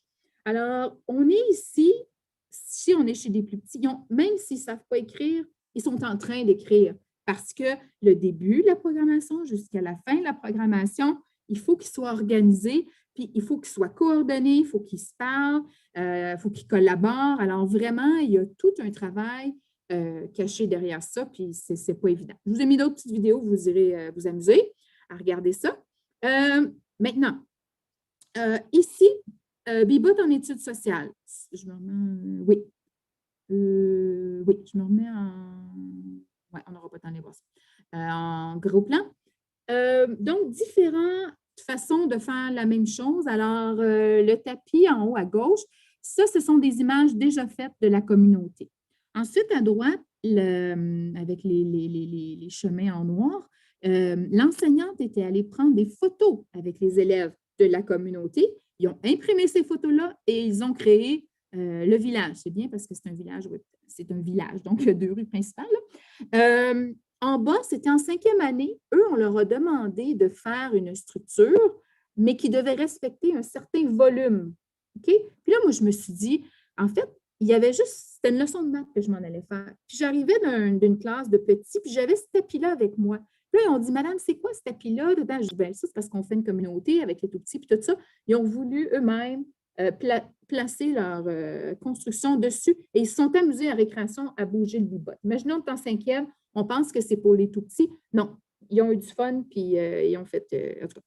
Et en bas, bien, on a les élèves s'étaient créés leur propre maison. Ils l'avaient placé dans le village de Blackburn Hamlet. Et puis, ils déplaçaient le robot. Là, Mathieu s'en va chez Marie, puis ils déplaçaient leur robot. En bas, je vous ai mis un lien où on peut aller imprimer des cartes d'à peu près partout dans le monde. Alors, si on veut une carte de l'Europe, on peut imprimer une carte de l'Europe. Puis, je ne l'ai pas mis, j'aurais dû le mettre. On a travaillé également, souvent dans les écoles, il y a des cartes là, qui traînent partout. Alors, moi, j'ai enlevé les cartes sur son rouleau en bois. Je la mettais à plat, on la collait comme il faut, parce que souvent, c'est des matériaux assez résistants.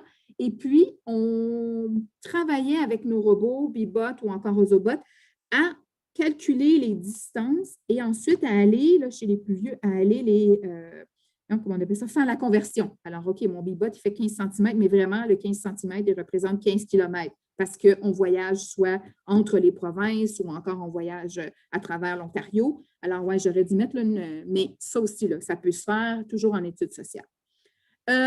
Ici, OK, création.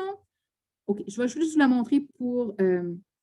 on a demandé à des élèves, première, deuxième année, de faire des suites à motifs répétés. On leur a simplement donné une petite feuille avec des flèches.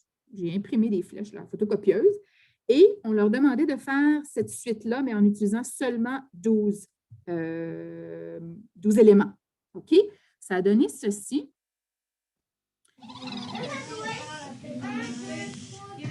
Qu'est-ce qu'a fait notre souris, les gars?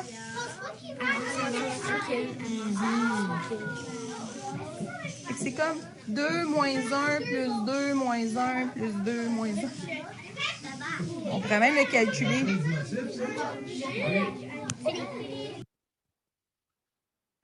Donc, ici, l'idée était de faire des suites à motifs répétés, mais là, on s'est rendu compte, là, ils nous faisaient leur suite, là, bien sûr, avance, recul, avance, etc. Mais on s'est vite rendu compte que, oups, il y avait d'autres éléments de mathématiques là-dedans. Il y a une équipe qui avait fait avance, avance, tourne à droite, avance, tourne à droite, avance. Puis là, bien, quand ils ont programmé le robot pour faire ça, ils se sont rendus compte que ça faisait un carré. Fait que là, on passait du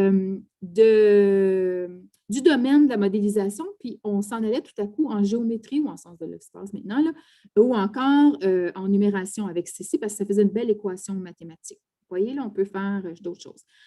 Encore l'enseignante ici, elle a fait un tapis, mais c'est un tapis collaboratif. Fait que je voulais vous le montrer là, parce que ça peut être aussi un travail collaboratif, la création des tapis. Et puis, à droite, bien, petit concours, là, encore une fois, très simple. On met ça à terre, là, on fait des lignes, puis les élèves devaient programmer leur robot, puis ça pouvait être le premier rendu ou celui qui l'avait de façon plus précise. Mon projet préféré, à travers ma carrière, là, je pense que ça a été un de mes projets préférés. Une classe de première année était jumelée avec une classe de quatrième année. Et à ceux de première année, on leur a demandé de faire un récit. Ils devaient composer préécriture, rédaction du récit.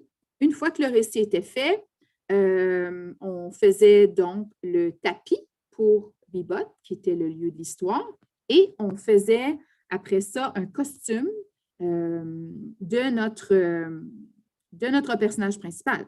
OK? Ça a donné ceci. Là, ce n'est pas en classe, là, c'est moi qui le fais parce que je ne voulais pas perdre le...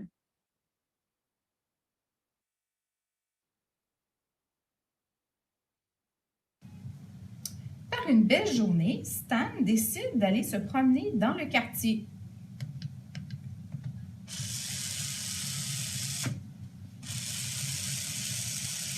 Il voit une belle église.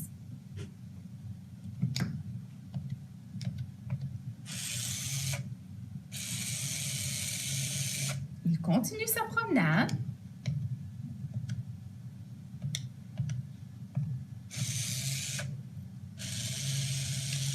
Il passe devant un édifice. Il voit que c'est écrit « Pas trop d'offres ». OK. Donc, ici, projet intégré. Alors, les jeunes de première ont fait leur récit. Les plus vieux ont aidé avec la programmation parce que ce n'est pas évident. Puis là, vous me voyez ici programmer étape par étape. Mais moi, je l'ai fait avec mes élèves. Ça fait 2 ans qu'on fait ce projet-là là, à l'école ici. Et puis, il y a des élèves qui arrivaient même à programmer l'histoire du début à la fin. Fait qu'on voit les forces ici. Il y en a que l'histoire était formidable, l'autre que le tapis était formidable. Il y avait plein de choses à intégrer là-dedans. Les outils, je vous ai mis les liens en bas, là, que ce soit la feuille de route, la préécriture. Mais ce qui est intéressant, c'est le fameux petit costume, là. Alors, ça a l'air de ça au départ, là, à gauche, je dis ça. Ça a l'air de ça, c'est-à-dire la drôle de forme là, qui est à côté du récit. Mais on colorie et puis après ça, on peut créer le costume de notre personnage principal. On pourrait même avoir 2 personnages principaux. Et j'ai fait un exemple là, hier soir parce que je ne trouvais plus mon castor qui était si beau. J'ai fait un poisson. Alors ça se place, ça se dépose sur notre Bibot et ça y est, il devient le personnage principal de notre histoire. Là, en bas, j'ai fait un exemple de ce que ça pouvait avoir l'air, la programmation, les petites lignes. Là. Puis moi, je les encourageais à faire un point vert puis un point rouge parce que là, ça commence où? Je ne m'en souviens plus. Point vert pour le début de la phrase, point rouge vert pour la fin de la phrase. OK? Fait que projet que j'ai adoré. Où j'ai adoré ça, c'est parce que cette classe-là avait un projet communautaire. Et à chaque mois, ils allaient voir des personnes âgées. Une fois, ils faisaient une histoire, parfois ils jouaient aux cartes, des fois ils leur apportaient des biscuits, dépendant de l'événement du mois. Alors, une des fois, ils ont apporté justement leur projet et l'ont présenté aux personnes âgées. Eh bien, les responsables du foyer ils ont dit qu'il y a des personnes âgées qui ne sortaient jamais de leur chambre, qui cette fois-là étaient allées voir l'activité tellement là, ça les avait engagés. Fait qu'imaginez l'expérience pour les 2 groupes. Fait que c'est pour ça que ce projet-là m'a touchée là, vraiment. Ici, on a des outils connexes. Alors, on a Coolbee, la souris. Je n'ai pas parlé des prix. Là. Je sais que souvent, c'est une question qu'on me pose, mais je ne voulais pas me lancer dans des prix de peur de me tromper. Mais une chose est certaine, Coolbee, elle coûtait, il y a quelques années, à peu près 35 $. Il y en a une mauve aussi, là, alors que la Bibot était plutôt autour de 140 $. Par contre, la petite Coolbee, elle est américaine, donc elle avance de 5 pouces. Fait que, si vous faites des tapis, il faut savoir ça, mais elle est aussi plus fragile. Fait que c'est sûr que, on peut en avoir plus, mais je ne les laisserai peut-être pas tout seul là, dans un coin sans superviser. À côté de ça, on a Bluebot, alors qui est une version de Bee-Bot, mais qui est également Bluetooth. Donc, elle peut se déplacer par elle-même lorsqu'on la programme avec une tablette. Et, il y a des petits, ici, là, il y a des petites planches qui se vendent, mais ça, c'est très, très cher, où on peut programmer, puis l'enfant, l'avantage, c'est qu'il voit sa programmation, mais ça, c'est très cher. Moi, je suis tombée dessus par hasard en vente, là, mais c'est très rare. Donc, je n'ai pas parlé, mais application aussi pour Bluebot, très intéressant. Et finalement, le dernier, c'est Osmo. Alors, si vous avez un bon budget, ici, à l'école, on a une classe de langage, donc ils sont moins nombreux et ils ont un bon budget. Alors, ils ont pu se permettre de s'acheter ceci et avec Osmo, il y a un jeu de programmation. Fait que ça, c'est à explorer là, si ça vous tente, puis si vous avez le budget, mais ça prend une tablette, ça prend le jeu, puis ça prend les accessoires qui vont avec. Fait que c'est toujours le fun, là, mais ça prend les budgets. Alors, ça, c'était pour notre Bee-Bot. Est-ce qu'on, si je ne me trompe pas, là, je pense que oui. Est-ce que j'ai des questions ou est-ce qu'il y en a qui auraient des suggestions? Parce que certains d'entre vous là, avaient dit au départ qu'ils connaissaient cet outil-là. Est-ce qu'il y en a qui aimeraient partager des choses qu'ils ont faites avec le Bee-Bot? N'hésitez pas là, à allumer votre micro. Là.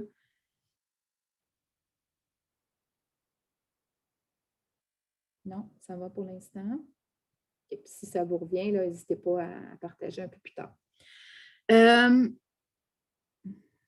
C'est bon? OK. Alors, maintenant, je vais parler brièvement de Dash parce qu'on le voit souvent dans des publicités où souvent c'est les maisons, c'est les gens qui se sont achetés ça, les familles, mais on peut également l'utiliser à l'école. Donc, le robot a l'air de ceci. Il y a au moins 8 applications qui peuvent servir pour utiliser Dash. Dash coûte lui-même environ 200 $. Pour l'utiliser, ça prend absolument une tablette et ça prend une tablette qui est quand même assez à jour. Malheureusement, c'est ça, il y a une école qui a fait l'acquisition d'une dizaine de Dash et puis quand ils ont voulu les utiliser, ils se sont rendus compte que malheureusement, leur tablette était trop vieille et les applications pour l'utiliser, les tablettes ne les prenaient pas.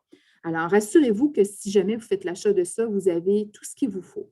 Ce qui est intéressant avec Dash, c'est que l'outil peut être utilisé de maternelle jusqu'à 8e année à peu près. Parce que les applications, la première, c'est vraiment, on utilise la tablette comme si c'était un volant. Alors, il peut avancer, il peut reculer, on peut le faire tourner, on peut changer les couleurs de son œil. Alors, ça, c'est le fun. Mais ça va également jusqu'à de la programmation, un peu comme on a vu avec Ozobot tantôt, là, avec des mots et également des mots et une programmation où on commence à intégrer des variables. Fait que quand je vous dis que ça peut aller jusqu'à 8e année, oui, il y a des choses à faire avec cet outil-là jusqu'à 8e année. Fait que ça peut être intéressant. L'autre chose, c'est qu'il parle. Alors, il y a dans une des applications, on peut enregistrer sa voix, on peut enregistrer jusqu'à 8 messages et notre robot peut parler. Alors, quand je dis que c'est intéressant, c'est qu'on a parfois des élèves qui sont timides et qui n'osent pas faire des présentations orales. Alors là, quand c'est le robot qui le dit, bien là, tout à coup, ça devient moins menaçant. Alors ça, c'est peut-être un des plus que j'aime avec ce robot-là. Il y a également plusieurs accessoires pour aller avec notre Dash. Il y a un xylophone, il y a une catapulte, il est compatible avec des pièces de Lego. Alors, quand je vous parlais tout à l'heure du conseil scolaire là, qui avait… on va le voir dans la petite vidéo que je vais vous présenter, mais dans la compétition là, qui avait été proposée dans le conseil scolaire, certains élèves avaient décidé d'utiliser le Dash et puis ils lui ont attaché là, différentes choses pour le faire pousser des objets. Alors, je vous montre la petite vidéo de cette école-là. Vous n'avez pas dans votre diaporama parce que je n'étais pas à l'aise là, à partager des vidéos d'enfants, mais je veux quand même vous la montrer. Alors, j'espère que je vais la trouver. Je l'avais ouverte avant qu'on… Oui, c'est ça. OK, fait qu'on se lance. Go, go, go, j'attends. Pourquoi tu l'as mis? Parce que oh, et arrête. Mettez ça le feu. Ah oui. Yeah! Non!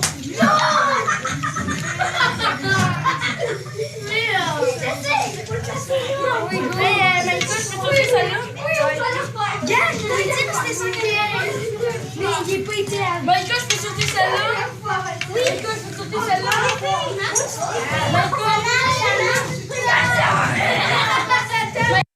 C'est bon. Puis, je vous fais remarquer là, que cette enseignante-là avait mis un quadrillé au plancher, puis elle avait ses coordonnées. Alors, ça, c'est en passant, là, parce que c'est ça. Alors, voilà, ça, c'était mon petit mot sur Dash parce que je sais que les élèves l'adorent. Alors, moi, j'en ai 2. Et puis, souvent, quand je faisais des ateliers, bien, c'était l'atelier où je restais parce qu'à 200 $, là, c'est ça. Disons que je gardais un œil là, sur ce centre-là. Si jamais vous les utilisez, attention de ne pas les prendre par la tête, le dessus, un peu fragile à ce niveau-là. Moi, j'en ai abîmé un des 2. Alors, ça, c'est pour Dash. Allons vers la programmation en ligne. Alors, on a Scratch Junior, à moins qu'il y ait des questions, là, je ne sais pas. Okay. Donc, on a ici Scratch Junior qui devient de plus en plus populaire, surtout cette année, étant donné que on est un petit peu limité là, dans ce qu'on peut faire. Alors, Scratch Junior, ce que ça permet de faire, alors je me demande si je vous fais une démo aussi. Alors, je vais vous faire une petite démo. Premièrement, donc, utilisation sur tablette. Donc, on peut l'utiliser sur une tablette, mais on peut également l'utiliser sur des Chromebooks. Il y a une version Chromebook et il y a également une version téléchargeable sur version en ligne, OK? Mais pas sur les Chromebooks, là, sur les autres, PC, etc. Alors, ce qui est bien, c'est que ce que vous pouvez faire, c'est que vous pouvez présenter avec votre version en ligne que vous avez téléchargée sur votre ordinateur, alors que les élèves, après, peuvent aller travailler sur leur Chromebook. Je dis ça parce qu'avant, moi, je les assoyais en rond devant moi. J'avais ma tablette, puis je faisais ça à mesure, mais là, c'est un peu difficile avec leurs isoloirs et tout. Là. Donc, c'est ça que je vais faire. Donc, je m'en vais dans Scratch. Alors, ça a l'air de ça. On s'en va à la maison.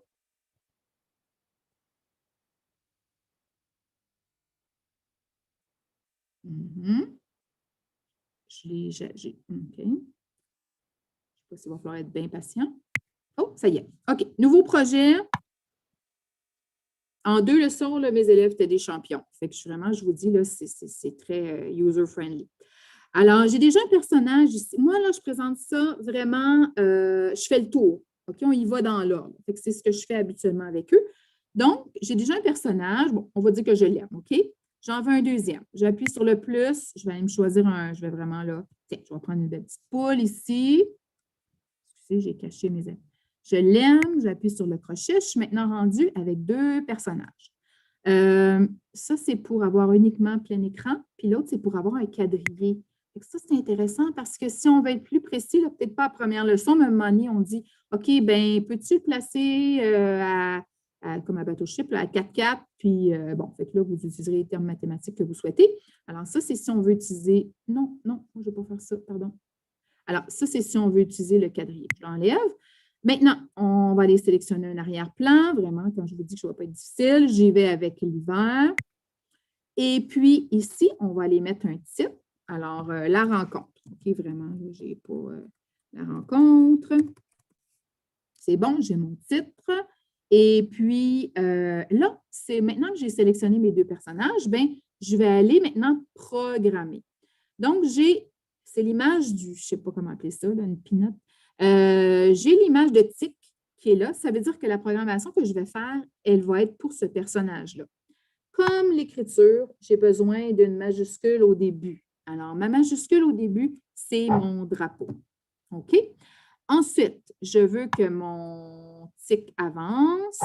Je vais le faire avancer de 4 pas. C'est bon. Là, il va être super content parce qu'il va voir un écureuil. Alors, il va sauter de joie. OK, il va falloir qu'il retombe sur terre. Fait qu'on va le faire descendre. Puis, OK, c'est tout ce qu'il va faire. OK, c'est tout. Alors, on met un point à la fin de notre programmation. Moi, je fais toujours le lien avec l'écriture. Autant que je fais beaucoup de préécriture et de plans et tout ça, quand je fais de la programmation, on parle beaucoup d'écriture. Je vais programmer les mouvements pour ma poule. On met encore une fois un drapeau vert pour commencer. Là, on va aller voir un peu ce qu'il y a ailleurs. Tiens, ma poule, elle, comme elle va s'éloigner, bien, elle va rapetisser. Là, quand elle va être loin, elle va dire bye à son ami. Alors, ici, je rentre les mots. Bye, à demain. À demain. Voilà, là, laissons faire majuscule point. Parfait, c'est beau, merci. Si c'était possible, j'aurais même pu enregistrer, ce n'est pas, là, j'ai pas. J'aurais pu enregistrer ma voix, puis l'ordinateur aurait parlé, puis ça aurait fait bye. Maintenant, ça peut être plus complexe. On peut déjà rentrer ça dans une boucle. Alors là, on est vraiment... Non, savez-vous quoi? Je vais rentrer ça pour mon autre ami. On commence à faire de la programmation un peu plus complexe. Et bravo, c'est terminé. L'ananas est faite. Et voilà. Une fois que ma programmation est faite, je vais appuyer sur le drapeau. Et puis là, mes deux personnages vont faire ce pourquoi je les ai programmés. Ça, c'était un truc de base. Maintenant, ce qui est le fun avec ça, c'est que mon Scratch me permet de faire jusqu'à 4 pages. Alors là, ça devient intéressant parce qu'on peut faire un livre. On peut faire un livre sur ce que vous voulez, mais on peut faire un livre. Alors là, exemple, si je suis ici, puis là, je veux qu'une fois que la poule, elle aura fait son mouvement, je veux qu'on s'en aille à la page 2. J'ai tout simplement qu'à coller ici. Pense à la page 2 quand tu auras fini de dire bye. OK? Puis là, j'irai faire ma page 2. Alors là, mettons que l'hiver est fini. Là, on va passer au printemps. Alors, on est rendu au printemps. Puis là, ma deuxième page, ce serait le printemps, puis on reprendrait ça. OK? Fait que ça, c'est un exemple rapide de ce qu'on peut faire avec Scratch. Autant on peut complexifier la programmation qu'on peut aller dans faire des projets un peu plus longs. Ça, c'est Scratch. Qu'est-ce que je voulais vous dire quelque chose avec ça? Oui, on va aller vers des exemples tantôt. Pas ici.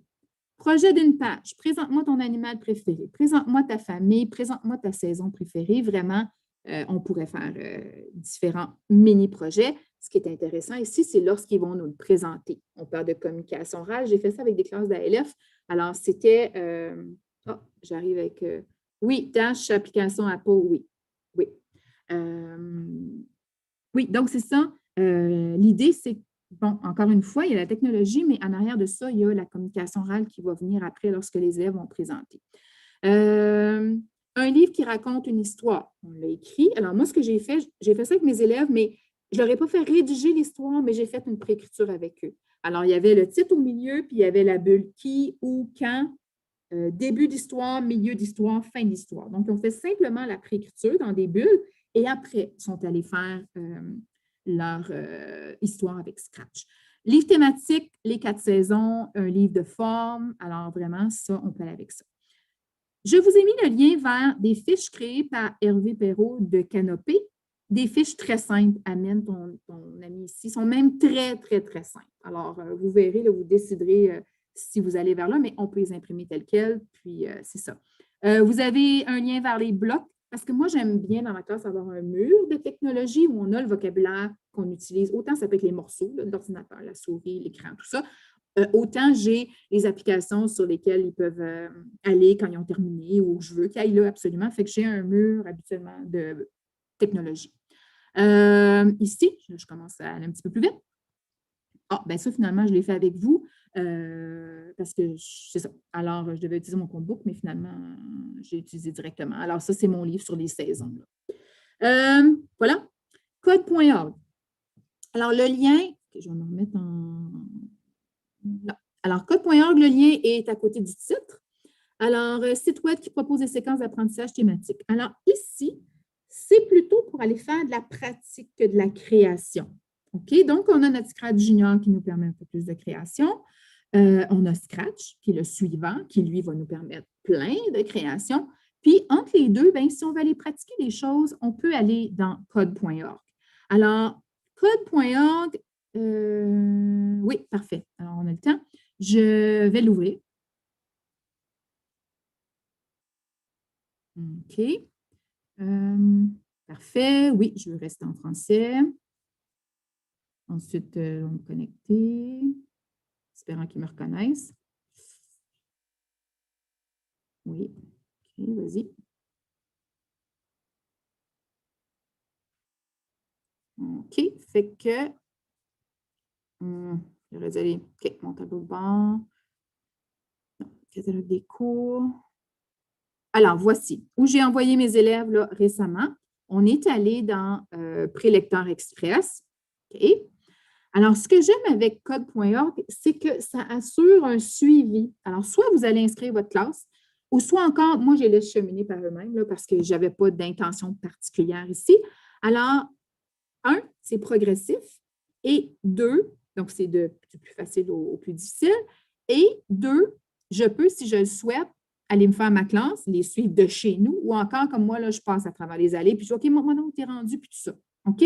Aussi simple que le premier défi ici, là, là je leur ai dit, là, tu te réchauffes les mains, là. C'est vraiment, fait qu'ils devaient aller simplement cliquer sur le bloc.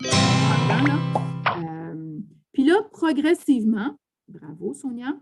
OK, bon, on amène ça là. OK, encore là, on travaille la motricité fine, là. Pas trop. Oui, c'est beau. Je retourne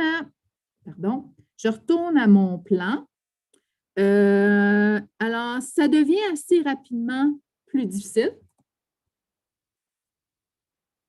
OK, là, ça t'explique, après avoir connecté tous les blocs, non. Ça t'explique, pour amener Scrap, notre écureuil, au gland, enclenche le bloc E à l'autre. Ah, j'ai déjà fait. OK, fait que c'était décollé, là. Fait que c'était, oui, merci. Ça disait simplement d'aller le coller là. Alors, vous voyez là qu'on commence à programmer avec des blocs. Il n'y a pas encore de mots très complexes. Pour l'instant, c'est des flèches. Là, en passant, c'est un E pour Est. Et j'appuie ici, et puis mon écureuil. OK? Alors, ça, c'était le niveau 2. Et on s'en va tranquillement vers la programmation avec des blocs. On va introduire le concept de boucle, de répétition, etc. Comment peux-tu, après un moment donné, ils vont leur demander, peux-tu faire ta programmation, mais en utilisant moins de blocs? Alors, c'est vraiment progressif. Fait que tout est là. OK? Il s'agit de vous brancher. C'est vraiment pas compliqué pour y aller. Puis, ce n'est pas compliqué pour le faire. Quand on se disait, faites-leur confiance, ça devrait bien aller. Maintenant, alors ça, c'est bon. As-tu d'autres choses à dire avec ça? Ah, oui, il y a une partie aussi pour les enseignants où il y a beaucoup de suggestions pour des activités débranchées. OK? Alors, si vous n'avez pas d'idée pour des activités débranchées, allez là. Ils en ont plein, puis des fois, ils ont même des feuilles que vous pouvez juste imprimer avec des suites logiques, en tout cas, fait que, elle est vraiment, vraiment bien, là, leur partie, et en français, leur partie activité débranchée. OK? Je sens que je m'emballe, je vois le temps filer. Comment s'organiser? Alors, je m'en vais en mode lecture, vous allez mieux voir. Bon, moi, c'est sûr, là, j'ai des tapis. Où sont mes tapis? Puis là, je voulais juste vous montrer mes petites boîtes, là, parce que souvent, on perd les petits morceaux. Alors, j'ai regroupé ça là, simplement dans des boîtes où j'ai mes dés de cadre à 10. J'ai rentois au double de 10. J'ai des coordonnées parce que j'ai un tapis qui est pour les coordonnées, là, avant. C'est ça, les coordonnées. Vous savez ce que c'est? J'ai ma petite boîte avec mes descriptions des solides. J'ai 3 côtés, 3 angles, etc., des dominos. Donc, j'essaie de regrouper ça au même endroit.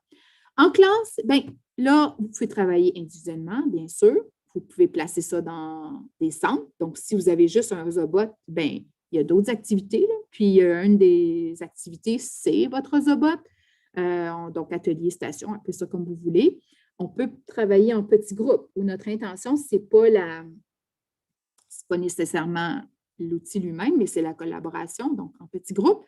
On peut également participer à des événements que le conseil offre ou encore que la province offre ou dans le monde. Là, ça, par contre, là, c'est bien beau, la pandémie, il y a des mauvais côtés, mais il y a toute une ouverture sur le monde qui s'est faite, puis merci aux gens qui partagent.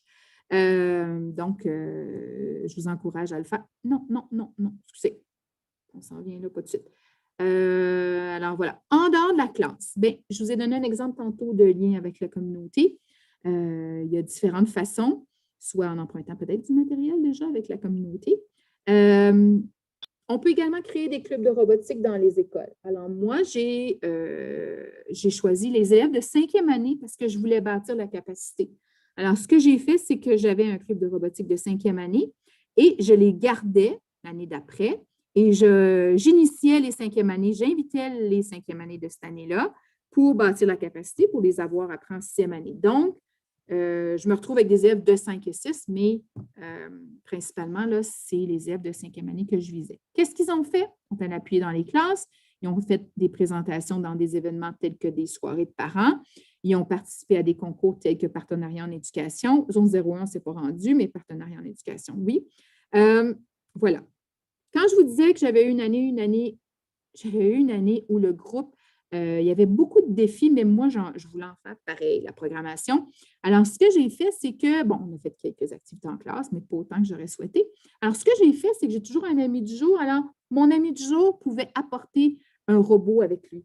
Alors, il pouvait apporter un robot, j'aurais pu inclure, à ce moment-là, je l'avais beaucoup, là, mais on aurait pu inclure, tu pourrais apporter un tapis, tu pourrais apporter un livre qui va avec l'activité que tu souhaites faire. Fait que c'est ça. Fait que ça peut être une façon de partager le matériel aussi avec nos élèves, leur faire découvrir la robotique, la programmation et la faire découvrir à leurs parents aussi. Ça, c'est bon. Maintenant, quelques ressources que je vous ai mises ici. Alors, j'ai découvert, je suis en train de regarder ça, là, Sciences Nord offre des ateliers pour les professeurs. Alors, vraiment intégrés avec les mathématiques, vraiment intéressant, fait que, à découvrir. L'Université d'Ottawa, leur groupe Maker Mobile et le département de génie offrent souvent des ateliers pour les enseignants, mais également pour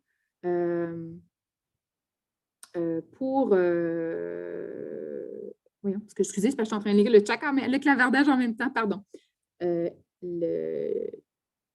La faculté de génie offre des formations aux enseignants, mais également des ateliers pour les enfants. Alors, ça aussi, ça peut être intéressant. Et pour les familles, jusqu'avant la pandémie, leur nouvel édifice, ils ont des imprimantes en 3D et c'était même ouvert aux familles. Alors, les gens pouvaient aller créer des choses avec les imprimantes 3D les fins de semaine. Fait que ça, c'est génial. Fait qu'à suivre.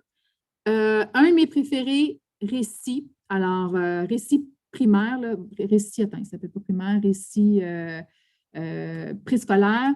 Il y a plein d'affaires, des vidéos, il y a vraiment plein de choses à découvrir sur ce site. C'est tout là. Des vidéos, des suggestions d'activités, tout ça.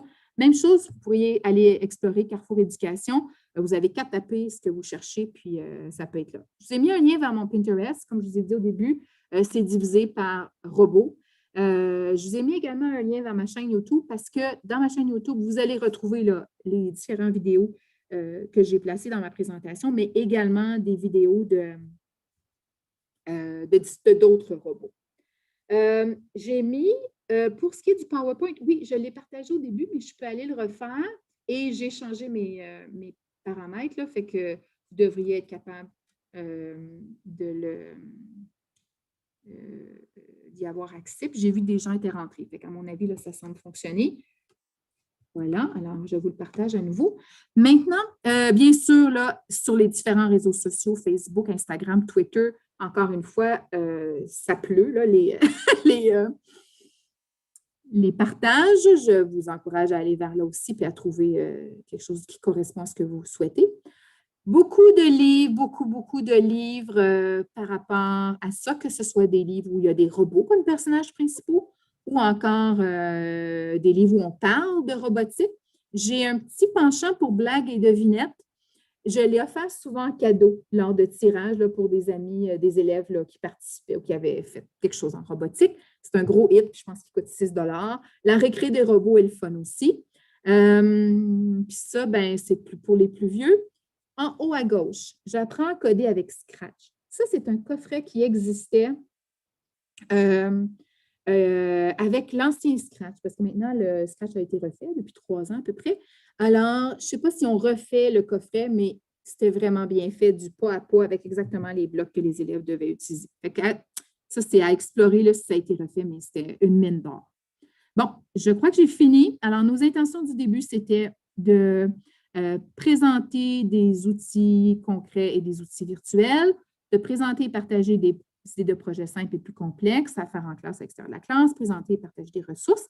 Alors là, je vous laisse avec la question, quelle sera votre prochaine étape? Comme je vous ai dit au début, on ne part pas, vous pouvez partir en fou si vous voulez, là, si vous avez beaucoup de temps et vous êtes aussi passionné que moi, lâchez-vous, c'est ça que je souhaite, mais pensez-y concrètement, qu'est-ce que je pourrais faire là, dans la semaine prochaine, dans le mois qui s'en vient. Avez-vous des questions ou des suggestions de prochaines formations que vous aimeriez suivre? Ça nous guiderait. Je vous inviterai à remplir, d'ailleurs, je vais aller le coller, le sondage de satisfaction et également pour des suggestions. Je vous colle ça dans le clavardage. Et puis, là, je pense que je l'ai assez dit. Est-ce qu'il reste, je vais vous coller ça. Est-ce qu'il y a des questions, des commentaires, des gens qui souhaiteraient partager des choses? Non, ce n'est pas ça que je fais, pardon. C'est pas bon. Et pendant que Sonia est en train de coller le lien du sondage, moi, je m'appelle Louis Houle, je suis le coordonnateur de la programmation des instituts.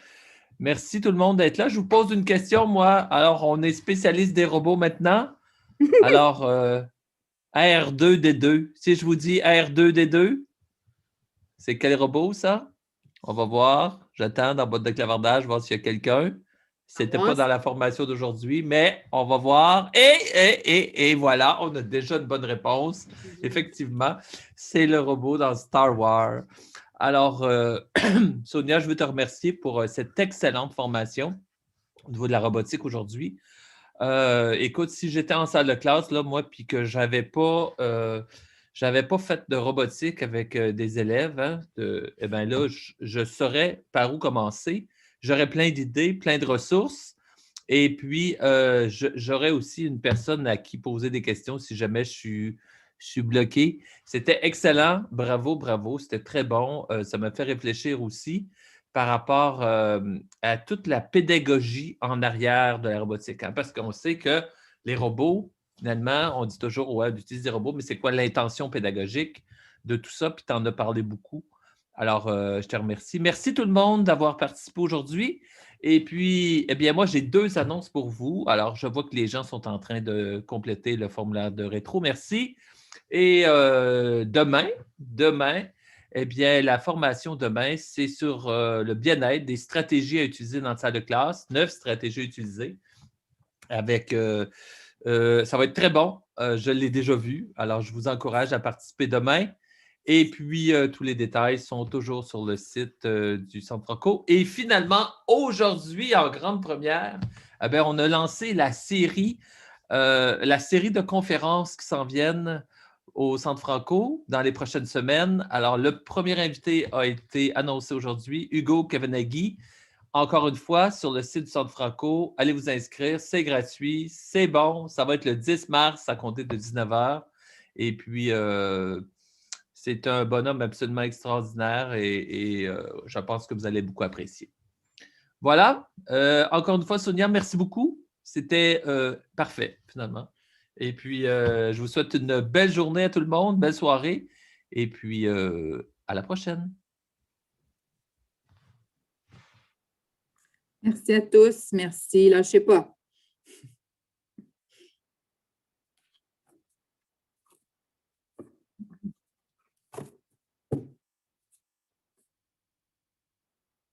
Je ne sais pas s'il faut mentionner à Luc d'arrêter d'enregistrer ou il va le faire par lui-même, Louis.